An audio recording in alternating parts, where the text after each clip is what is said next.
இந்திக்கார பயலு முட்டா பயலுன்னு நான் சொல்லுவேன். அது எதனால் சொல்கிறேன்னா, இப்போ இணையத்தில் ஒரு காணொளி பார்த்துருப்பீங்க நிறைய பேர். அது பாருங்கள், ஒரு ஊரில் திருவிழா மாதிரி நடக்குது. ஒரு 2-3 பேர்த்து தலையை வெட்டி இம்புட்டுக்கு கொஞ்சம் வயசு பயில மாதிரி தான் இருக்குது. தலையை வெட்டி அந்த ஒரு நம்ம தாம்பாளம் மாதிரி வச்சுருப்போம்ல, தாம்பாளத்தில் தலையை வச்சுருக்காங்க. முண்டை தனியாக கிடக்கு. இன்னொருத்தனை வெட்டுறதுக்கு நிற்கிறாங்க. இது என்னங்கிட்டு பார்த்தா மாதிரி காவி துண்டை போட்டு வச்சுருக்காங்க. அது யாரை வெட்டுறாங்க, என்ன பண்ணுறாங்கன்னு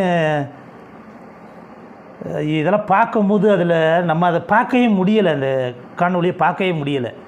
எதுக்கு சொல்ல வரேன்னா, அவங்க அந்த அளவுக்கு தான் அவங்களோட அறிவு இருக்குது.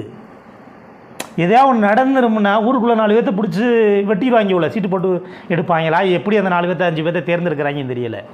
வெட்டி தாம்பாளத்தில் வச்சுருக்காங்க. முண்டை ஆட்டுக்குட்டி மாதிரி கிடக்கு. இதுக்கு தான் அவங்க நம்மளை இந்தியை கொண்டு வர்றது. ஏன்னா நம்ம தமிழை படிக்கிறதுனால, ஆங்கிலம் தெரிகிறதுனால நம்ம அறிவாளியாக இருக்கிறோம். வேறு மாநிலத்தில் ஃபுல்லாக இன்றைக்கி மோடி ஜெயிக்கிறாருன்னா அவங்க முட்டா பையலாக இருக்காங்க. இந்திக்காரனே என்னை கேட்டால் முட்டா பையனே சொல்லலாம். நான் கூட அதுக்கு முன்னாடி எந்த மொழியுமே நான் பேச மாட்டேன். அவங்க தாய்மொழின்னு நினச்சி போடுவேன். என்னையை பொறுத்தவரை இந்திக்காரன் ஒரு முட்டா பைய தான். அப்போ ஹிந்தி படிக்க சொல்கிறீன்னா எங்களை முட்டா பையலை ஆக்க நினைக்கிறியா நீ? நாங்கள் முட்டா பையலாக இருக்கணுமா? எப்படி அப்படிலாம் இருக்கிறீங்க? என்னடா மாட்டுக்கு பின்னாடி வச்சு மூத்திரத்தை அப்படியே குடிக்கிறேன், சாணி அள்ளி திங்கிறேன், மனிதன் கழுத்தை வெட்டி தட்டில் வச்சுருக்கேன்னா அது என்னடா நீங்கள் சாமி கும்பிட்றிய? டேய், நாங்கள் ஆடு ஒரு ரோட்டில் ஒரு நாய் அடிபட்டு கிடந்தால் கூட அங்கிட்டு பார்க்க மாட்டோம்டா, அப்படியே திரும்பிக்கிட்டு ஒரு வேதனையாயிரும். அது ரோட்டில் ஒரு லாரியிலோ இதுலையோ அடிபட்டு ஒரு நாய் கிடக்குனா கூட அங்கிட்டு பார்க்குறதுக்கு எங்களுக்கு ஒரு அச்சம் இருக்கும். மனதுக்குள்ளே ஒரு இறக்க குணமானவங்க தமிழைங்க.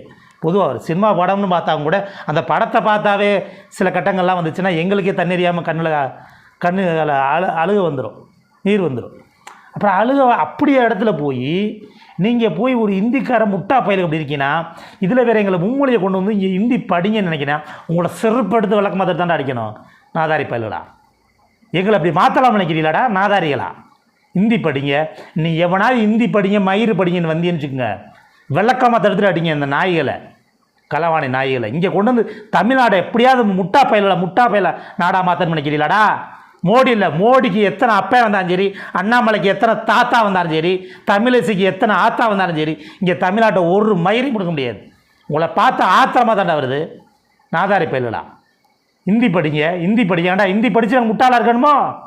வெட்டி அதை பார்க்கும்போது ஆத்திரவரமாக வருது, வேதனையாக இருக்குது. அவ்வளோ வேதனையாக இருக்குடா உங்களை பார்த்தாவே.